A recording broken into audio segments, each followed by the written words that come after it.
Prepare to delve into a tale that defies reason and reveals the darkest side of human nature. Before we begin, tell me in the comments where you're watching this video from right now. This connection is important because the story we're about to tell has spanned generations and continues to echo through the forgotten valleys of the Appalachian Mountains. There's a place deep in the southeastern United States where mountains stand like guardians of ancient secrets. We're talking about the region known as Hollow Ridge, a secluded valley nestled between Macon and Clay counties in North Carolina. During the 19th century, this area was virtually inaccessible. Roads were precarious trails that wound between mist-shrouded cliffs. The dense vegetation formed a blanket of green so thick that sunlight barely touched the forest floor. It was a world apart, where time seemed to flow differently. At that time, around 1840, the Appalachian region was home to extremely isolated communities. Entire families lived separated from each other by miles of dense forest. Self-sufficiency was not a choice, but an absolute necessity. These people grew their own food, hunted for survival, and rarely had contact with the outside world. Communication between the valleys was difficult and dangerous. Occasional travelers crossed these lands, but many disappeared without a trace. Hollow Ridge had a dark reputation among the few who knew of its existence. Residents of neighboring counties avoided mentioning the place. When someone needed to refer to the area, they did so in hushed tones, almost as if pronouncing the name might bring bad luck. Traders traveling through the mountains with their wagons laden with goods preferred longer routes to avoid the valley. There were whispers. Fragmented stories passed from mouth to mouth in the taverns and churches of the surrounding small towns. What made Hollow Ridge so disturbing? The answer lies buried in the yellowed pages of old newspapers and the dusty archives of Macon and Clay counties. During the 1840s and 1850s, a series of unexplained disappearances haunted the region. These weren't just one or two isolated cases. We are talking about at least 15 people who simply ceased to exist upon crossing or approaching Hollow Ridge. Travelers, traders, even a Methodist minister who had decided to spread the word to remote communities. They all vanished. Records from the time are scarce but revealing. The Asheville Messenger newspaper published a brief note in October 1847 about the local authorities' concern. The Macon County Sheriff, a man named Thomas Whitmore, had received numerous complaints from families who had lost contact with relatives. The note noted that searches had been fruitless. Organized patrols found only silence and empty forest. No bodies, no clues, no explanation. But there was something even more unsettling in the accounts that survived. Some witnesses who escaped strange situations in the region mentioned seeing smoke rising from a specific area of the valley. Others spoke of strange sounds echoing through the night, chants or screams that didn't seem human. A trader named Elijah Parker swore he found strange markings on trees near what he believed to be the entrance to Hollow Ridge, symbols carved into the wood that he couldn't understand. Parker was so distraught that he abandoned his route and never returned to that region. The mystery deepens when we discover that there was, in fact, a group living in Hollow Ridge. They weren't just an ordinary family trying to survive in isolation.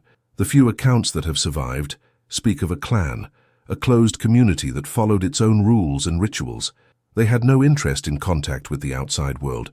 In fact, they seemed to do everything they could to remain hidden. If someone got too close, they simply disappeared. In the Clay County archives, there's a fascinating document dated 1852. It's a petition signed by 17 residents of a small community called Sweetwater, located approximately 20 miles from Hollow Ridge. These residents asked for protection from the authorities. They claimed something terrible was happening in the mountains. Entire families had set off for that area and never returned. The document specifically mentions 3 groups who disappeared within a period of just 8 months. Authorities at the time were in a difficult position. The region was vast and wild. Organizing search expeditions required resources that small counties lacked. Added to this was fear. The men who could form these patrols had families and responsibilities. Entering Hollow Ridge was considered near suicidal. Even the bravest hesitated at the prospect of entering that forgotten valley. So who were these people living at Hollow Ridge? What did they do with those who disappeared? Why did they choose such extreme isolation? These questions remained unanswered for decades, fueling legends and heightening the terror surrounding the place. We know something happened there, something that defied all societal norms of the time and left a trail of absences that have never been explained. The story of the Hollow Ridge Appalachian clan is more than a historical mystery. It's a reminder that there are places where civilization has failed to penetrate, where human darkness has found fertile ground to flourish, far from the eyes of law and morality. And we're only beginning to unravel this dark plot that has spanned generations and remains alive in the mountains of North Carolina. Stay with us, because what follows will leave you questioning everything you thought you knew about American history. The morning mist still shrouded the valleys when we began to unearth the first real fragments about the people who inhabited Hollow Ridge. Historical records are fragmentary, but there is a peculiar document housed at the North Carolina Historical Society that sheds light on this enigmatic community. It is a partially preserved diary, found decades after the events we are about to recount. The diary belonged to a surveyor named Samuel Hutchins, hired by the state government in 1843 to map the remote Appalachian lands. Samuel was a meticulous man. His notes reveal someone accustomed to the hardships of mountain life. He had worked on numerous mapping expeditions and was well aware of the region's dangers. But even for someone with his experience, Hollow Ridge represented something completely different. In an entry dated September 1843, Samuel describes his approach to the valley. He mentions a growing sense of unease as he progressed. The forest seemed quieter. The birds were silent. Even insects seemed to avoid the area. The surveyor recorded finding signs of human habitation long before seeing anyone. Narrow trails cut through the vegetation in patterns that made no sense to him. Felled trees formed natural barriers at strategic points, as if someone were deliberately hindering access. Samuel noted that these barriers were not the work of chance or storms. There was intentionality there, careful planning to keep outsiders out. When he finally spotted the first buildings, Samuel was deeply disturbed. These were no ordinary frontier huts. The structures were primitive, built mostly within natural rock formations and caves. Wood and stone blended together so that the dwellings practically disappeared into the landscape. Samuel wrote that he had to look twice to be sure he was seeing human dwellings. It was as if these people had deliberately tried to make themselves invisible, merging with the mountain itself. The surveyor never made direct contact with the inhabitants of Hollow Ridge. In his last entry about the site, dated 3 days after the first observation, Samuel recorded something that caused him to abandon his mission entirely. He had camped a safe distance from the valley, planning to observe further before approaching. During the night, he was awakened by sounds coming from the direction of the dwellings. These were not normal conversations or everyday activities. Samuel described them as ritual chants, echoing through the mountains, multiple voices rising and falling in a pattern he had never heard before. What disturbed him most was its duration. The chants continued for hours, from midnight until just before dawn. Samuel noted that he felt a primal fear gripping him, something beyond reason. He was a man of faith, but those sounds awakened in him a certainty that he was in the presence of something profoundly wrong. At the first sign of light, Samuel packed his gear and left Hollow Ridge as fast as he could. He never returned. His official report to the state government mentioned only that the region was unsuitable for mapping due to its impossible terrain and lack of commercial value. But Samuel's diary wasn't the only surviving document. There are letters, some preserved by chance, that provide further clues about the Appalachian clan. One was written by a woman named Margaret Brennan, a resident of a small community called Cedar Falls, located about 40 kilometers from Hollow Ridge. The letter, dated March 1848, was sent to a cousin in Virginia and later donated to a historical archive. Margaret was writing about the disappearance of her husband, Joseph Brennan, an experienced trapper who had left 3 months earlier in search of furs. Joseph knew the mountains like few others, but he never returned.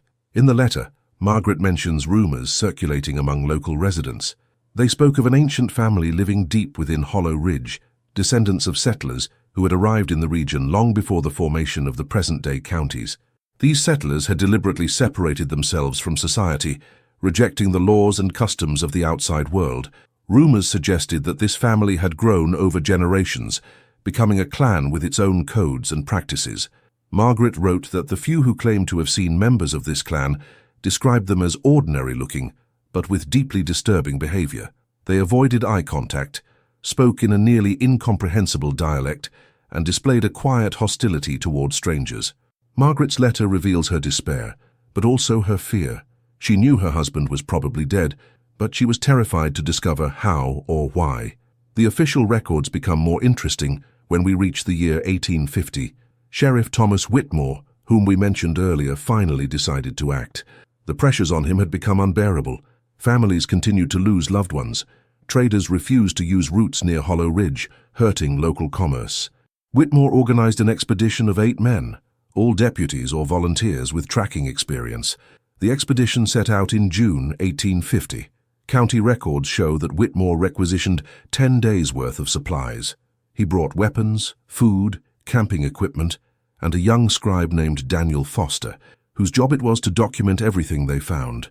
The men entered Hollow Ridge following the fragmentary descriptions they had gathered from various accounts. Whitmore was determined to find answers, even if it meant confronting whatever lurked in those mountains. 3 days later, Daniel Foster stumbled out of the woods alone. He was injured, dehydrated, and in deep shock. Foster was found by a farmer about 20 miles from the entrance to Hollow Ridge. The young clerk was nearly unconscious, delirious, and repeating incoherent sentences. He was taken back to Macon County, where he received medical care. It took nearly a week for Daniel to regain the ability to speak coherently. Daniel Foster's testimony to the county council in July 1850 is one of the most disturbing documents preserved in the historical archives. The clerk described how the expedition had located the clan settlement after 2 days of searching. They found the primitive structures hidden among the rocks, exactly as Samuel Hutchins had described years earlier. But this time, there was contact. The clan members emerged from the shadows. Daniel estimated there weren't many of them, perhaps 20 or 30 in total, men and women of various ages, all wearing dark, worn clothing. What struck Daniel most was their silence. The clan didn't speak a single word. They simply watched the intruders with an intensity that Clark described as inhuman. Sheriff Whitmore tried to communicate, explaining that they were there on official business, but there was no response. Then something happened. Daniel couldn't explain exactly what. He said the clan members began moving in a coordinated manner, slowly surrounding the expedition. There were no verbal threats, no overt aggressive gestures, but the danger was palpable.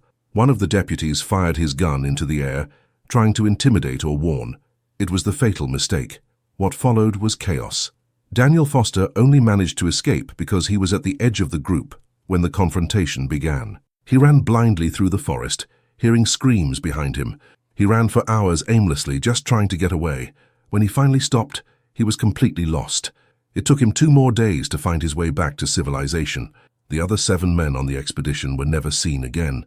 The disappearance of Sheriff Whitmore's expedition marked a turning point in the history of Hollow Ridge. For the first time, it wasn't just lone travelers or small family groups who were disappearing. An official expedition, armed and prepared, had been swallowed up by the mountains. The impact of this loss reverberated throughout the Appalachian region. Daniel Foster's testimony circulated between counties, transforming vague rumors into concrete terror. North Carolina state authorities faced an unprecedented situation.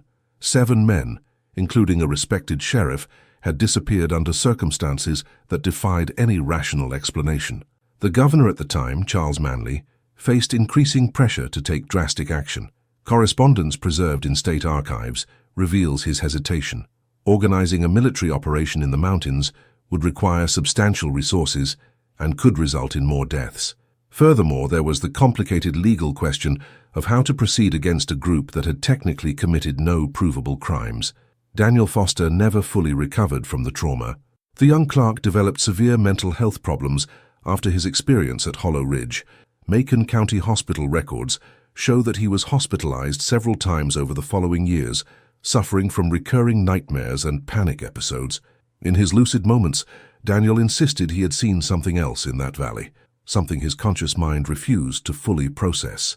He spoke of underground structures, disturbing odors coming from deep caverns, and evidence his memory could not or would not access. Meanwhile, the local population reacted pragmatically to the horror. The communities surrounding Hollow Ridge simply accepted that the area was off-limits.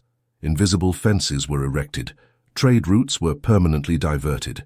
Parents warned their children never, under any circumstances, to approach the valley. The very name Hollow Ridge gradually disappeared from official maps. Cartographers working in the region decades later simply left the area blank, as if it were unexplored territory. But the mystery didn't die. In fact, it evolved. During the 1850s and 1860s, sporadic reports of disturbing sightings emerged. Ranchers living on the mountain edges spoke of figures watching their properties from afar. Hunters found abandoned camps with signs of recent occupancy, but no clue as to who had been there. There was a growing sense that the clan wasn't confined to Hollow Ridge alone. They were moving throughout the mountains, perhaps expanding their territory, perhaps searching for something. A particularly intriguing account comes from a Baptist minister named Reverend William Crane. In 1858, Crane was traveling among small congregations in the mountains when he had an encounter that he documented in his personal journal. One night, while camping alone, he was approached by a middle-aged woman. The woman appeared silently out of the darkness, completely surprising the Reverend. She was dressed simply in dark, worn clothing. Reverend Crane wrote that he tried to talk to the woman, offering her food and asking if she needed help. The woman didn't respond verbally, but gestured for him to follow her. Crane, despite his religious training and impulse to help, felt a deep sense of alarm. There was something wrong with the way the woman moved, the way she watched him. The Reverend politely declined, and the woman simply disappeared into the darkness as silently as she had arrived. Crane noted that he couldn't sleep for the rest of the night, keeping a fire burning and his Bible open on his lap. The Civil War brought dramatic changes to the entire Appalachian region between 1861 and 1865. North Carolina was torn apart by the conflict, with communities divided between loyalties to the North and the South. The mountains became havens for deserters, guerrillas, and armed groups of all factions. The chaos of war meant that places like Hollow Ridge fell completely off the radar of authorities. No one had the time or resources to concern themselves with ancient mysteries when their very survival was at stake. But the war also brought something unexpected. Deserting soldiers and refugees, desperate for hiding places, occasionally attempted to venture into the more remote areas of the mountains. Some of these men ended up approaching Hollow Ridge, unaware of the danger. The few who survived to tell their stories brought disturbing new accounts. One such survivor was a deserter Confederate soldier named Marcus Webb. In 1863, fleeing a Union patrol, Marcus and two companions hid in the mountains near Hollow Ridge. They discovered a cave that seemed like a perfect hiding place and decided to spend the night there. In the early morning, Marcus was awakened by sounds coming from deep within the cave. These weren't natural animal sounds or trickling water.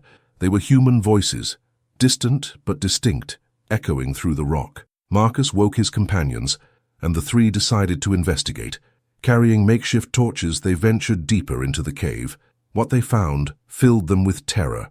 The cave opened into an extensive system of tunnels and chambers. In one of these chambers, they discovered clear evidence of habitation, personal belongings, the remains of fires, and something more disturbing that Marcus refused to fully detail in his later account. He mentioned only discoveries that suggested practices that defied his understanding. The three men fled immediately. Marcus described feeling chased through the tunnels, though they never saw their pursuers. They emerged from the cave at dawn and ran non-stop for miles. Of the three, only Marcus survived the war. He eventually settled in Tennessee and rarely spoke about his experience.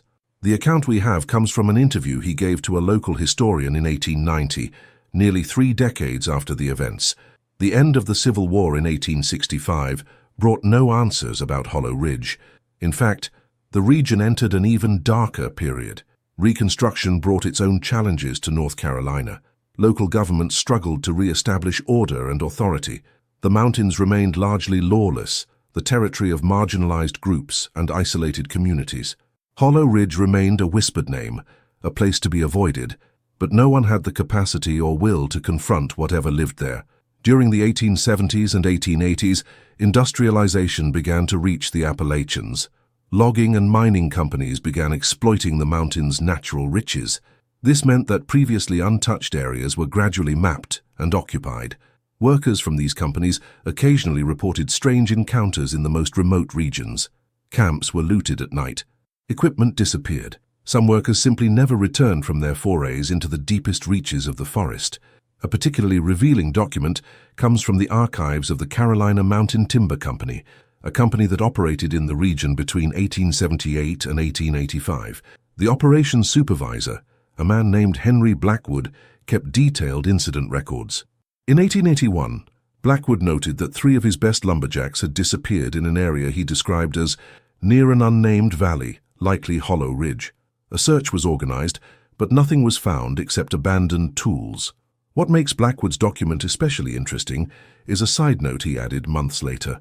The company had decided to avoid that area entirely after more unexplained incidents.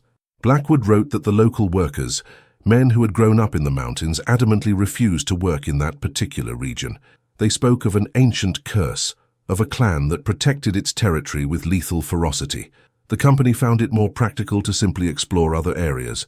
As the 19th century drew to a close, Hollow Ridge remained an unsolved enigma. Generations had passed since the first disappearances. The clan, if it still existed, had maintained its isolation for decades, but the world was changing rapidly. The turn of the 20th century would bring new technologies, more organized authorities, and a society less willing to accept unsolved mysteries in its own territory. The dawn of the 20th century brought profound transformations to the United States. The country was rapidly modernizing, with railroads connecting even the most remote regions, telegraphs enabling instant communication, and a new generation of authorities determined to bring order to every corner of the nation. The Appalachian Mountains, so long isolated and mysterious, were beginning to lose their impenetrability, but Hollow Ridge remained an anomaly, a place where progress seemed incapable of penetrating. In 1903, a significant event brought the mystery back to public attention. An investigative journalist named Theodore Ashford from the Charlotte Observer decided to investigate the ancient legends of disappearances in the mountains.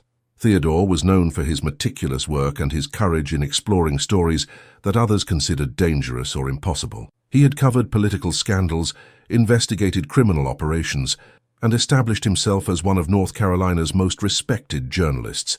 Theodore spent months gathering information before his expedition. He traveled through Macon and Clay counties, interviewing elderly residents who remembered the events of the previous century. He consulted historical archives, read preserved diaries, and compiled an impressive dossier on Hollow Ridge. The journalist discovered patterns that previous generations had overlooked. The disappearances were not random. There was a clear seasonality, with most occurring during the colder months between October and March. There was also a geographic preference, with certain routes being more dangerous than others. In October of 1933, Theodore set out for Hollow Ridge, accompanied by two experienced guides, brothers Jacob and Nathan Turner. The Turners knew the mountains intimately, but even they hesitated when Theodore revealed their final destination. The journalist persuaded them by offering generous payment and arguing that with modern equipment and proper preparation, they could finally unravel the mystery. The expedition was carefully planned. Theodore brought a camera, quality camping equipment, modern firearms, and 2 weeks' worth of supplies. He also established a communication system. Every 3 days, one of the Turner brothers would return to a predetermined rendezvous point to send telegrams to the newspaper confirming their safety. If a telegram failed to arrive, a rescue team would be mobilized immediately. The first few days passed without serious incident. Theodore meticulously documented his journey. His notes described the gradual approach to Hollow Ridge, the changing atmosphere of the forest, and the growing silence that had been reported by other explorers decades earlier. On October 4th, the expedition located the remains of ancient structures.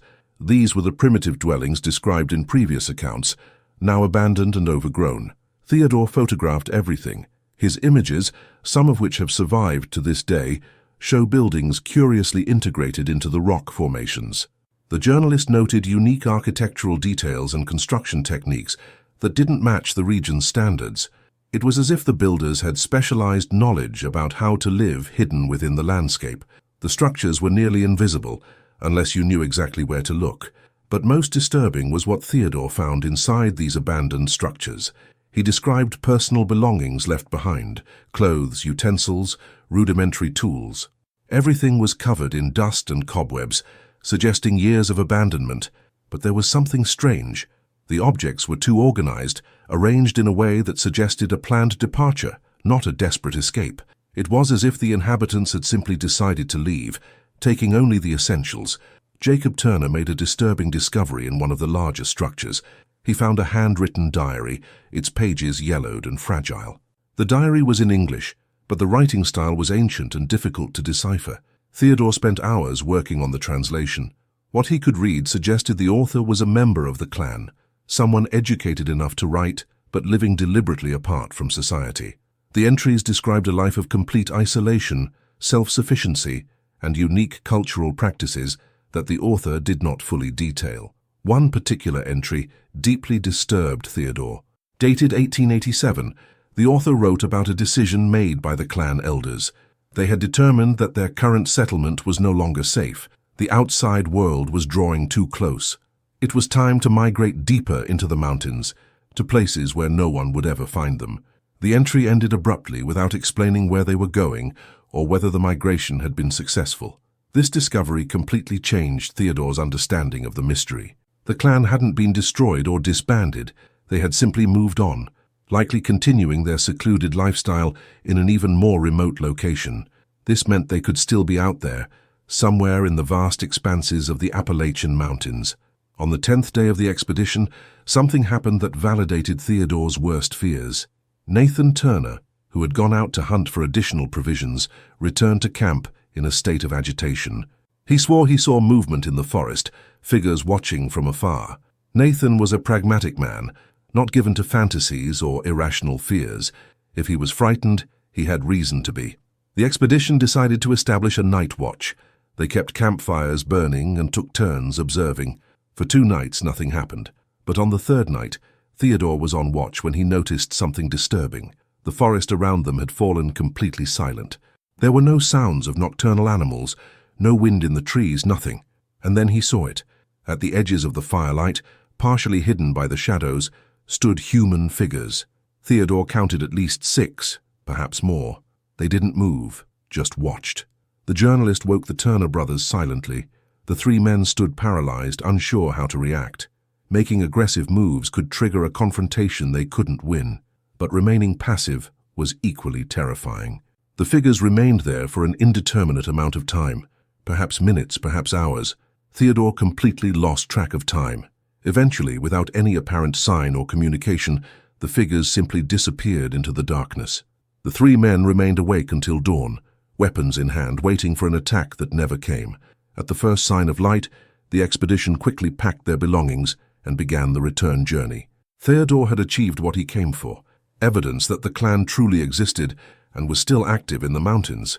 But he also understood something fundamental. This wasn't a mystery that could be solved by a journalist and 2 guides. Something much larger would be needed, a coordinated operation by state or even federal authorities. Theodore Ashford's reports were published in the Charlotte Observer between November and December of 1903. They caused a sensation, being republished in newspapers across the country. The photographs he brought back offered the first tangible visual evidence of the Hollow Ridge structures.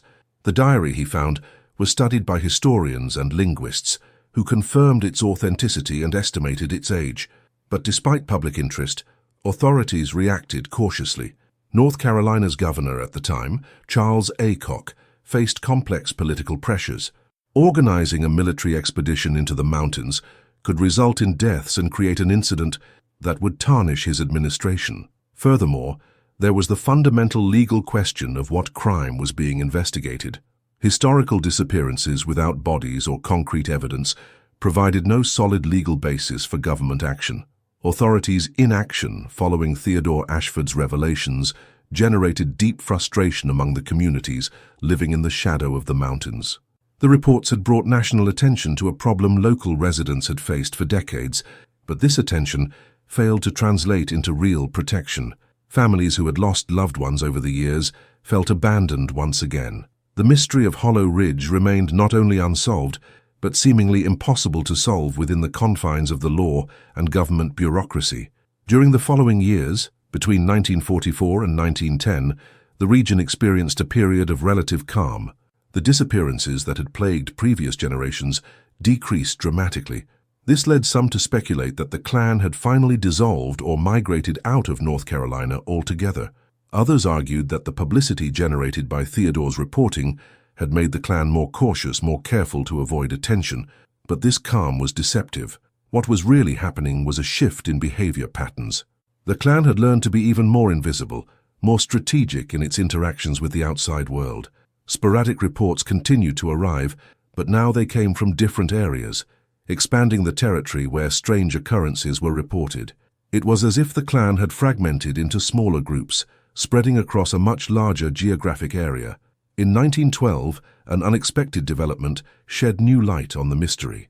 An anthropologist at the University of North Carolina, named Professor Edmund Hartley, began studying isolated communities in the Appalachians as part of a larger academic investigation into cultural adaptation.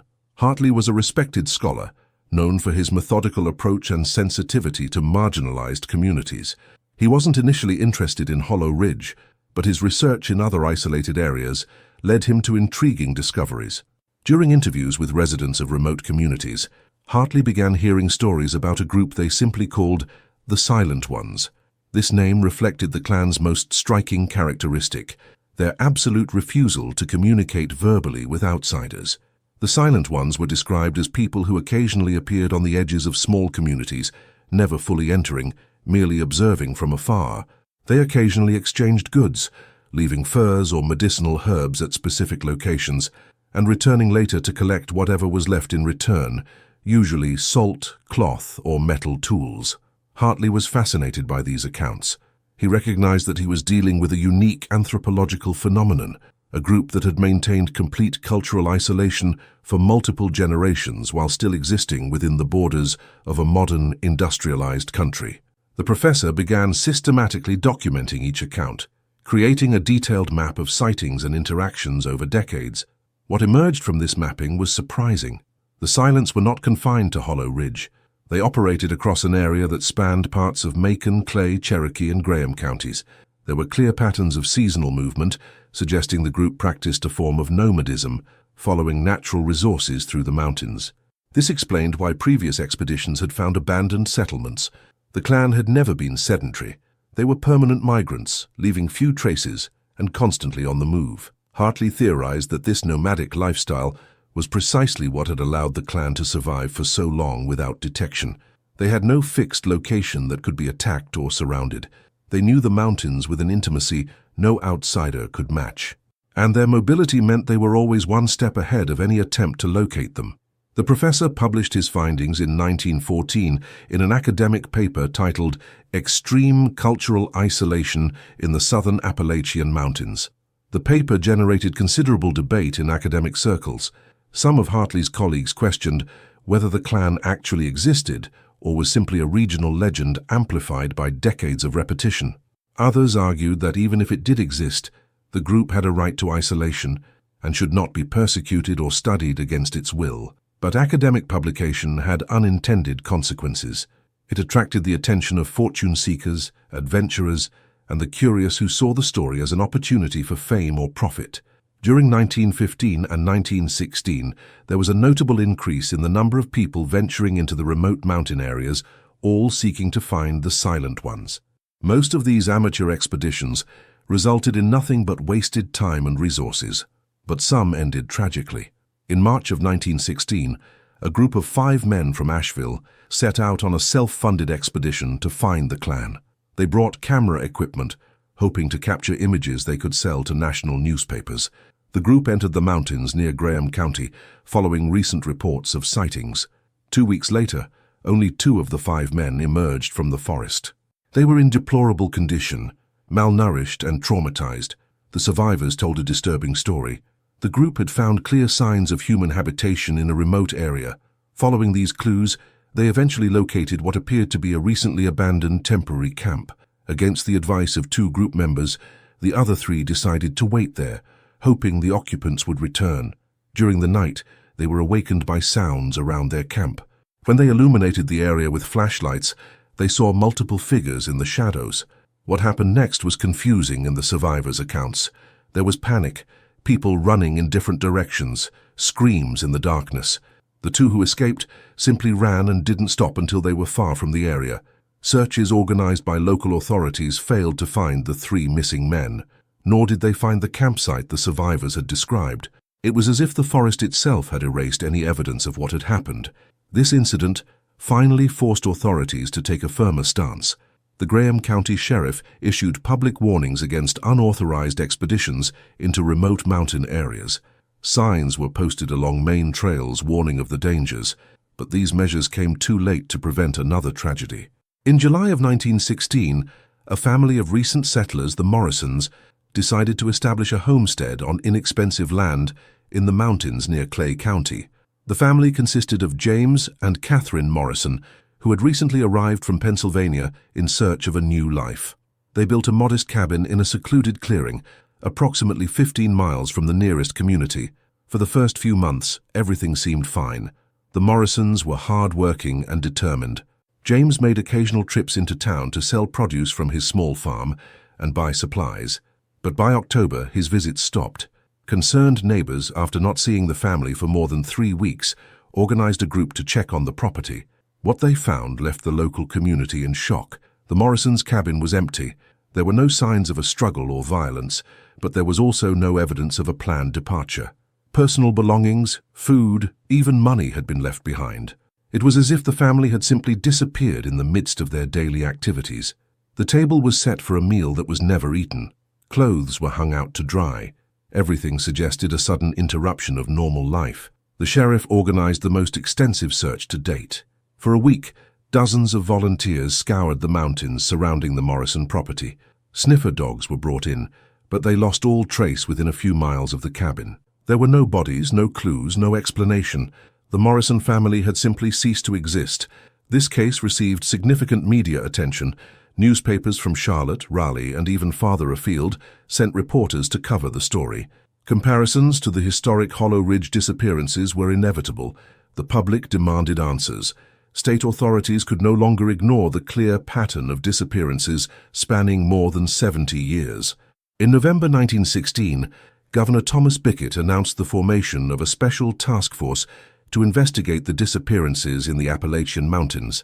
The task force would be composed of experienced state police officers, professional trackers, and even federal government consultants. For the first time in the history of the Hollow Ridge mystery, there would be a coordinated and well-funded response. The governor publicly promised that those responsible for the disappearances would be found and brought to justice. The formation of the special task force marked a turning point in the long history of the Appalachian mystery. Captain Robert Hendricks was appointed to lead the operation. Hendricks was a state police veteran with over 20 years of experience, known for his methodical approach and ability to solve cases considered impossible. He had worked on large-scale investigations before, but nothing fully prepared him for the unique challenges that Hollow Ridge and the Silence would present. Hendricks's first task was to compile all available information about the disappearances. He and his team spent weeks in the archives of Macon, Clay, Cherokee, and Graham counties, reviewing decades of reports, testimonies, and correspondence. The captain was overwhelmed by the volume of material. There were literally hundreds of documented incidents, from well-known cases like Sheriff Whitmore's to short notes about travelers who never reached their destinations. Hendricks created a classification system for the cases. Some disappearances clearly had no connection to the clan. They were mountain accidents, deaths from natural causes, or people who had simply decided to leave without warning. But after eliminating these cases, 83 disappearances remained that displayed the distinctive characteristics associated with the Silence. Analysis of these cases revealed fascinating and disturbing patterns. The disappearances occurred predominantly during the fall and winter months between October and March. Almost all of them occurred in specific areas of the mountains, creating a map of danger zones that Hendricks began to call silent territory. The victims were almost always alone or in small groups, rarely more than 5 individuals, and in virtually all cases, there was no significant physical evidence left behind. The captain also noticed something that previous generations had not clearly grasped. The disappearances demonstrated a kind of tactical intelligence. The clan seemed to avoid confrontations with large or well-armed groups. They chose vulnerable targets and operated with precision that suggested planning and coordination. This wasn't chaotic or savage behavior. It was deliberate strategy. In January 1917, Hendricks launched the first phase of his operation. He established observation posts at strategic points around the identified territory. Each post was manned by 3-man teams who rotated in shifts, maintaining constant surveillance over trails and areas where sightings had been reported. Communication between the posts was maintained through a system of messengers who traveled regularly. During the first 2 months, the operation yielded modest but encouraging results. Several teams reported sightings of distant figures who quickly disappeared upon detection. Abandoned temporary camps were found, always carefully cleaned, but with clear signs of recent occupation. Footprints were documented and cast in plaster. Hendricks was beginning to build a clearer picture of how the Silent Ones moved and operated. But in March 1917, the situation changed dramatically. One of the observation posts located in a remote area of Graham County became unresponsive. When a rescue team arrived 2 days later, they found the post abandoned. The 3 men who were supposed to be there had disappeared. All their personal belongings, including weapons, were in place. There were no signs of a struggle. It was exactly the same pattern as historical disappearances. The loss of 3 of his own men deeply affected Hendricks and his team. For the first time, they viscerally understood what it meant to face an adversary who knew every inch of the territory and operated with superhuman patience and discipline. The captain reorganized his strategy. Observation posts were consolidated with larger teams and reinforced security measures. No one would operate in groups smaller than 6 men anymore. During this period, Professor Edmund Hartley offered his assistance to the task force. The anthropologist had continued his studies of the Silents and developed theories about their social and cultural structure. Hartley argued that the clan likely operated under an elder-based leadership system, with important decisions being made collectively. He also theorized that the group's extreme isolation was not only cultural but possibly religious or ideological. Hartley suggested a different approach. Instead of attempting to capture or confront the clan, he proposed establishing communication, leaving offerings at known trading locations, including written messages expressing peaceful intentions, and creating opportunities for dialogue. Hendricks initially resisted this idea. He was tasked with solving disappearances and bringing people to justice, not conducting anthropological experiments. But after the loss of his men, the captain began to consider alternatives. In May of 1917, a cautious attempt at communication began. At 3 different locations where exchanges had been historically reported, the task force left packages containing useful supplies, salt, fabrics, simple tools, and letters written in clear, non-threatening language. The letters explained that there was no intention of harming the clan, only a desire to understand what had happened to the people who had disappeared over the years. The packages were discreetly monitored from a distance. For 2 weeks nothing happened. Then one foggy morning, observers noticed that one of the packages had been stolen during the night. The letters, however, were left behind, untouched. It was a clear message. The clan would accept the material goods, but they were not interested in communication. Hendricks tried again, this time including photographs of the missing people's families, hoping to appeal to some basic human empathy. This package was also partially taken, but the photographs were left. The captain began to realize something fundamental. The clan didn't see the outsiders as people with families and lives. They were intruders, threats to the way of life the clan had chosen to protect at all costs. During the summer of 1917, the task force changed tactics again. They began working with local communities to establish an intelligence network. Residents living on the mountain edges were encouraged to immediately report any sightings or unusual occurrences. A reward system was established for information leading to the clan's location. Slowly, a more detailed picture began to emerge. A farmer named Elias Drummond provided particularly valuable information. Elias had lived on a secluded mountain property for over 30 years. He revealed that he had seen members of the clan occasionally over the years, always from a distance. Drummond had learned to coexist peacefully. He never attempted to approach or follow the figures that occasionally appeared on the edges of his property. In return, the clan never bothered him. It was a tacit agreement of mutual non-interference. Drummond described the Silents as ordinary-looking people, wearing dark, practical clothing made of natural materials. They moved with remarkable efficiency through the difficult terrain, demonstrating intimate knowledge of every trail and shortcut. The farmer estimated he had seen perhaps 20 different individuals over the years, though it was difficult to be certain, as they avoided being clearly seen. Drummond's most intriguing account involved sounds he occasionally heard during certain nights. They were strange vocalizations echoing through the mountains, not quite music, but not simply shouts or conversations. The farmer believed they were some kind of ritual or ceremony. He noted that these sounds occurred on specific dates, always close to the solstices and equinoxes, suggesting that the clan maintained some form of seasonal calendar. This information helped Hendricks further refine his understanding of the clan. They weren't simply primitive survivors. They had a cultural structure, rituals, and a social organization that had persisted for generations. The captain began to see the challenge from a new perspective. He wasn't dealing with common criminals, but with a whole alternative society that had chosen to exist outside the norms of modern civilization.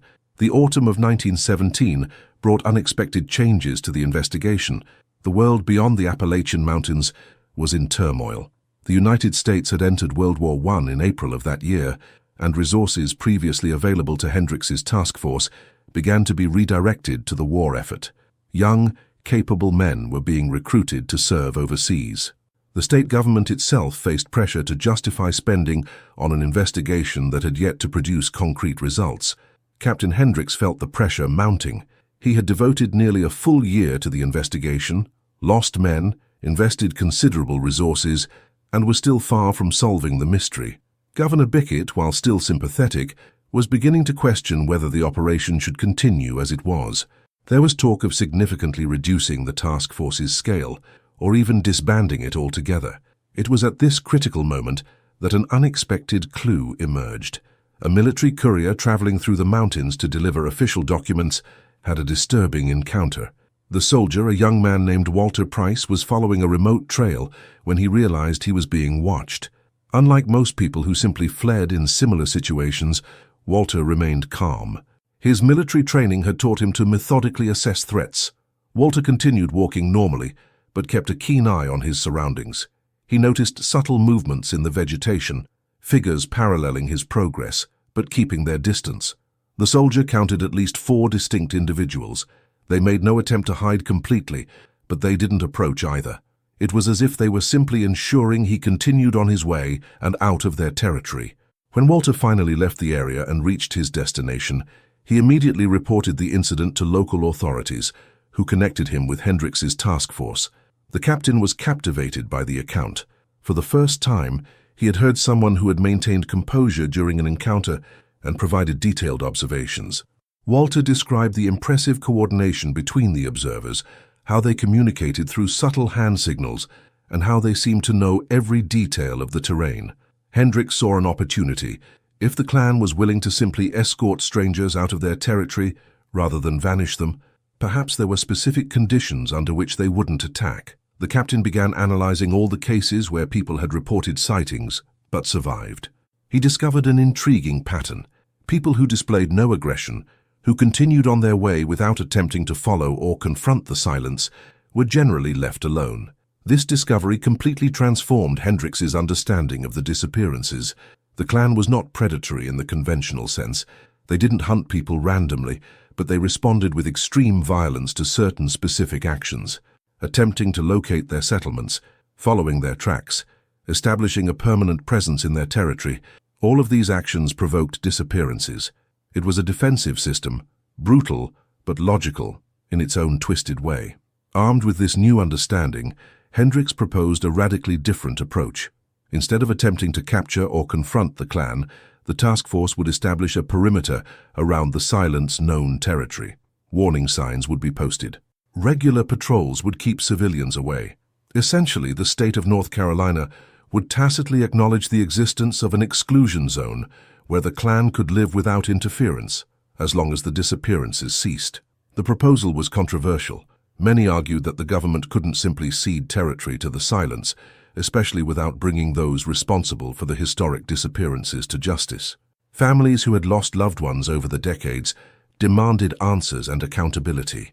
But Hendricks pragmatically argued that no amount of resources or determination had succeeded in capturing the clan in over 70 years. Perhaps it was time to try to contain rather than confront. The debate raged during the winter of 1917 to 1918. While politicians and officials debated the best approach, events in the mountains took their own course. In December, a group of hunters, ignoring warnings, entered deep into Silent One territory. Of the 5 men, only one returned. He was wounded and traumatized, managing only fragments of having been surrounded during the night. This incident forced a decision. In February 1918, Governor Bickett approved a modified version of Hendricks's plan. An area of approximately 250 square kilometers would be designated a restricted zone. Access would be legally prohibited without special permission from state authorities. Regular patrols would maintain the perimeter. The measure was publicly presented as a forest preserve, avoiding any explicit mention of the silence. Implementation began in the spring of 1918. Signs were installed along major access trails. Park rangers hired specifically for this role began regular patrols. Local communities were informed through public meetings about the restrictions and the official reasons behind them. Surprisingly, the majority of local residents supported the measure. They had lived with the fear of the silent ones for generations and were relieved to finally have some form of official protection. Over the next few months, something remarkable happened. The disappearances virtually ceased. There were one or two incidents involving people deliberately ignoring the restrictions, but compared to previous decades, the reduction was dramatic. It seemed the containment strategy was working. The clan, for its part, seemed content to maintain its isolation as long as it remained undisturbed. But the situation remained unstable. Hendricks knew he was managing a fragile peace, not a permanent solution. The clan was still there, living by its own rules, and the fate of the dozens of people who had disappeared over the years remained unknown. The captain kept detailed files, hoping that some future day would bring forth technologies or methods that would finally allow the mystery to be fully unraveled. In his confidential reports to the governor, Hendricks expressed his opinion that the clan would likely decline naturally over time. Extreme isolation was unsustainable in the long term.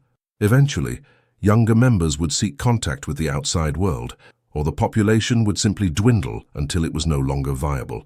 He estimated that within a generation or two, the silence problem would resolve itself. This prediction proved partially correct, but in ways Hendricks could not have anticipated. During the 1920s and 1930s, there were occasional reports of individuals emerging from the mountains, people claiming to be former clan members, seeking integration into mainstream society. These cases were rare and difficult to verify.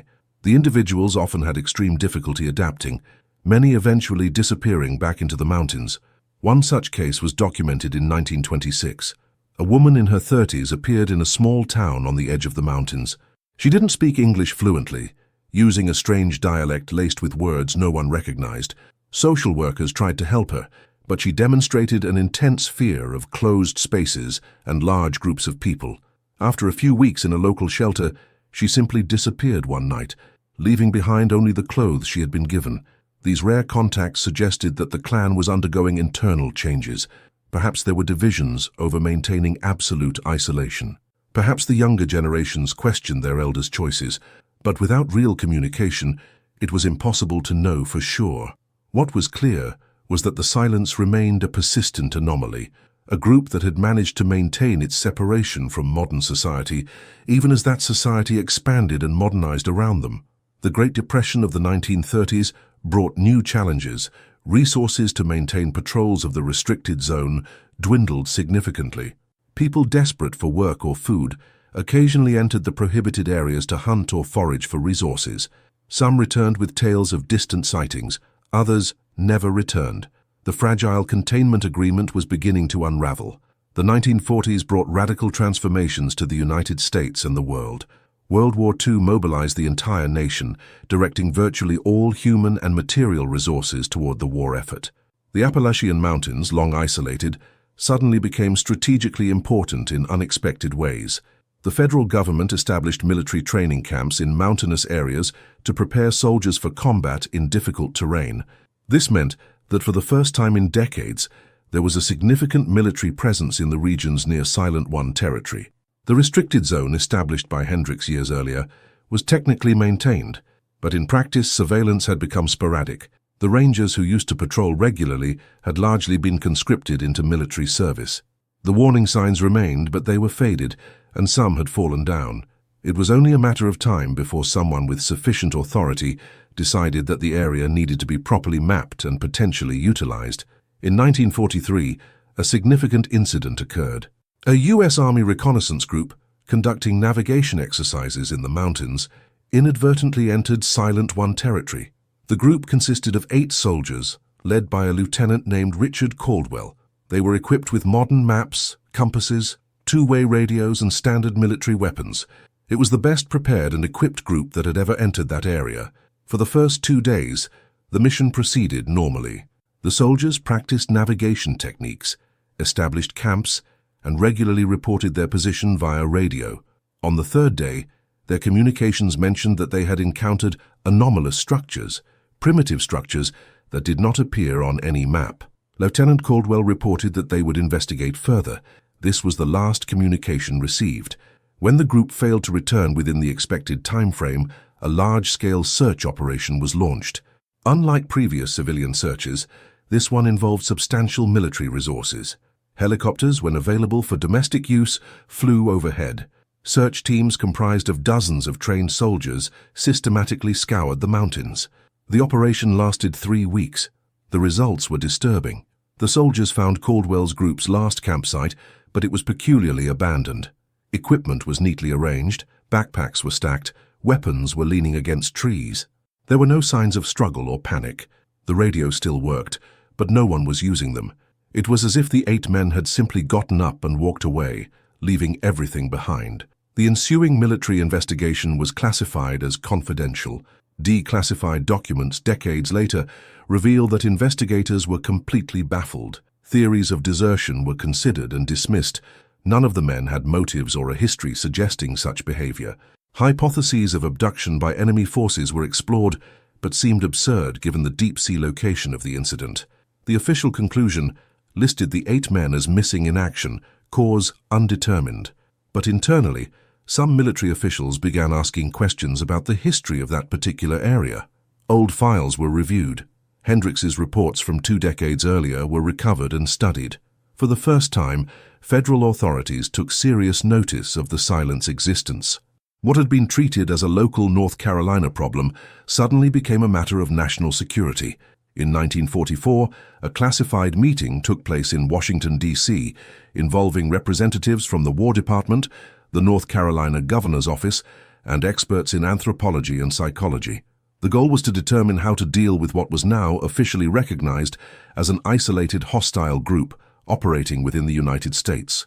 The discussions were intense and revealed very different perspectives. Some argued for a large-scale military operation to completely clear the area. With adequate resources and training, it would be possible to locate and neutralize the clan. Others, including the anthropologists present, argued vehemently against this approach. They pointed out that the Silents were technically American citizens, albeit living outside of social norms. A military operation against civilians would be legally problematic and morally questionable. The compromise solution was to significantly expand and reinforce the exclusion zone. With federal authorization, an even larger area was designated as restricted territory. This time, security would be taken seriously. Checkpoints were established on major access routes. Regular military patrols would maintain the perimeter. The public justification was national security in times of war, avoiding specific mention of the Silents. For the remainder of the war, and in the years immediately following, this reinforced containment system worked reasonably well. Disappearances almost completely ceased, limited to rare cases of individuals deliberately violating the restrictions. But peace was once again superficial. The government was essentially recognizing the existence of an autonomous territory within its borders, an unprecedented and deeply uncomfortable situation. The post-war period brought prosperity and growth to much of the United States. The 1950s and 1960s saw massive suburbanization, highway expansion, and rapid economic development. But the mountains surrounding the Silents territory remained largely undeveloped. There was simply something about the area that repelled development. Investors avoided buying nearby land. Developers preferred alternative locations.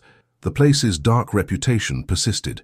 During this period, a new generation of researchers emerged interested in the Silents phenomenon. Anthropologists, sociologists, and psychologists saw the clan as a fascinating case study in extreme cultural isolation. Several proposals were made for long-term observational studies using modern technologies such as long-range cameras and recording equipment. All were rejected by the authorities. The official consensus was that any attempt to study or document the clan could destabilize the situation and lead to more disappearances, but academic curiosity could not be completely suppressed. In 1962, a young anthropologist named David Monroe decided to conduct his own unauthorized investigation. Monroe was brilliant but impetuous, believing that a respectful and patient approach could finally establish communication with the silent ones. He planned meticulously, studying every available historical account, learning wilderness survival techniques, and preparing culturally appropriate offerings. Monroe entered the restricted territory in June 1962, evading patrols via secondary routes he had identified through careful study of topographic maps. He carried minimal equipment, primarily tools for written and photographic documentation. His plan was to establish a base camp near the edge of silent territory and patiently await opportunities for peaceful contact. During the first few weeks, Monroe meticulously documented his observations. He found clear signs of the clan's presence, well-worn trails, recent campsites, and marks on trees that seemed to have symbolic meaning. The anthropologist left offerings in strategic locations, small gifts accompanied by letters explaining his academic intentions and his respect for the group's autonomy. Monroe's letters to colleagues, sent before his entry into the territory, reveal his optimism and determination. He genuinely believed that the clan could be reached through patience and respect. The anthropologist theorized that decades of isolation had been reinforced by historically aggressive approaches. A truly peaceful and respectful approach had never been properly attempted. In August, Monroe's letters stopped. Friends and colleagues waited, initially assuming he was simply too involved in his fieldwork. But when September arrived without any communication, concern grew. Discreet investigations revealed that Monroe had entered restricted territory. Authorities were notified. A limited search was conducted, restricted to the edges of the territory, to avoid provoking the clan. No sign of Monroe was found. His car was located hidden on a remote forest road. Inside were his preliminary notes and copies of letters, but nothing to indicate his final destination. David Monroe became another entry in the long list of disappearances associated with the silence. The final decades of the 20th century witnessed profound changes in how the United States dealt with its remote regions. Satellite technologies allowed detailed mapping of virtually the entire country. Helicopters and all-terrain vehicles made previously inaccessible areas easily accessible. The idea that a group could remain completely isolated and unknown seemed increasingly impossible, and yet the silence of Hollow Ridge persisted as an anomaly that defied modernity. During the 1970s, there were renewed attempts to definitively solve the mystery. Advances in surveillance technology offered new possibilities. Night vision cameras, motion sensors, and even the first experimental drones could theoretically be used to monitor the territory without endangering human lives. Proposals were submitted to federal and state authorities for a comprehensive surveillance project, but these proposals faced unexpected resistance.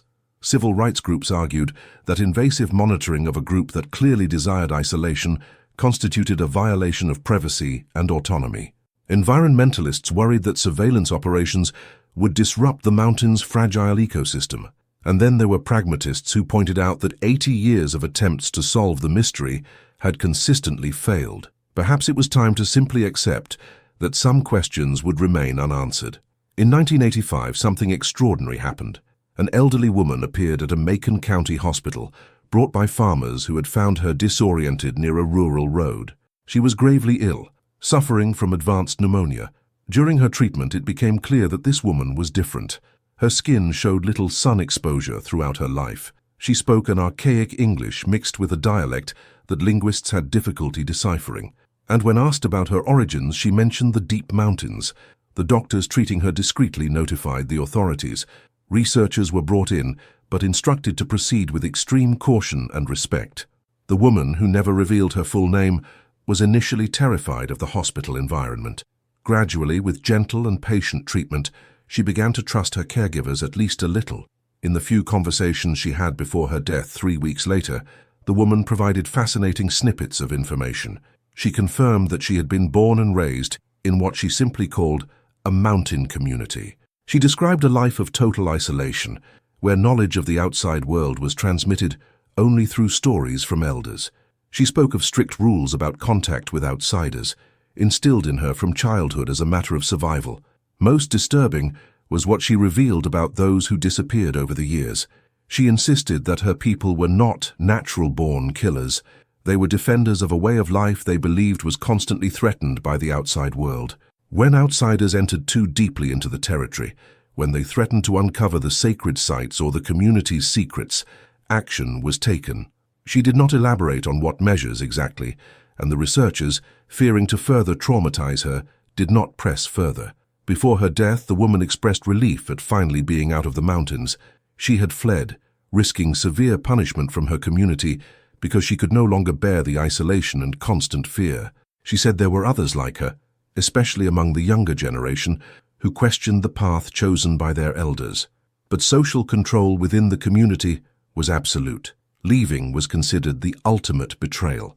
After her death, researchers debated intensely what to do with the information she had provided. Publishing the details could violate her trust and potentially endanger other clan members they wished to leave behind. But not publishing meant that precious knowledge about one of the last truly isolated groups in the United States would remain hidden. Eventually, a heavily redacted report was produced, omitting specific details, but officially confirming the clan's continued existence. The final decades of the 20th century and the beginning of the 21st century saw a gradual decline in reports of the silence. Sightings became increasingly rare. Some speculated that the clan had finally dispersed or migrated to even more remote regions, perhaps crossing into Tennessee or Kentucky. Others believed that the population had simply dwindled below the level of viability, with the last members eventually dying or integrating into normal society. The official exclusion zone was gradually reduced and eventually dissolved in the 1920s. The mountains were redesignated as a state park with limited public access. Trails were marked, and rangers patrol regularly. Tourists occasionally visit, drawn by the legends and natural beauty. But there are still deep areas where few venture, hidden valleys where sunlight barely penetrates, and where the silence is absolute. To this day, reports occasionally emerge. Hikers report seeing distant figures that vanish when observed. Hunting lodges are found looted in peculiar ways, with only certain items taken. Strange markings are found on trees that don't match any known wildlife pattern. Are these accounts merely echoes of an ancient story, or evidence that the silent ones still linger in some forgotten corner of the mountains? The truth is, we will never fully know what happened at Hollow Ridge during those dark years of the 19th and 20th centuries. The dozens of people who disappeared were never found. Their stories remained incomplete. Their families never received definitive answers. The Appalachian clan remains one of the most disturbing mysteries in American history, a reminder that even in a modern, technologically advanced country, shadows still exist, where the light of civilization has never fully penetrated. The mountains guard their secrets fiercely. Hollow Ridge still exists on modern maps, albeit under a different name, sanitized of its dark history. But locals still know the old stories. They still warn visitors about certain areas. And on silent nights, when mist descends on the valleys and darkness descends on the dense forests, it's easy to believe the silent ones are still there, watching, waiting, protecting their impossible way of life from a world that never understood them. If this story left you with more questions than answers, you're not alone. The mystery of Hollow Ridge forces us to confront uncomfortable truths about our own society and the limits of what we can truly know. Subscribe to the channel for more disturbing stories that explore the dark corners of American history. Leave a comment telling us what you think really happened to those who disappeared in the mountains. And if you know someone fascinated by unsolved historical mysteries, share this video. Until the next investigation, stay curious but careful about which shadows you choose to explore.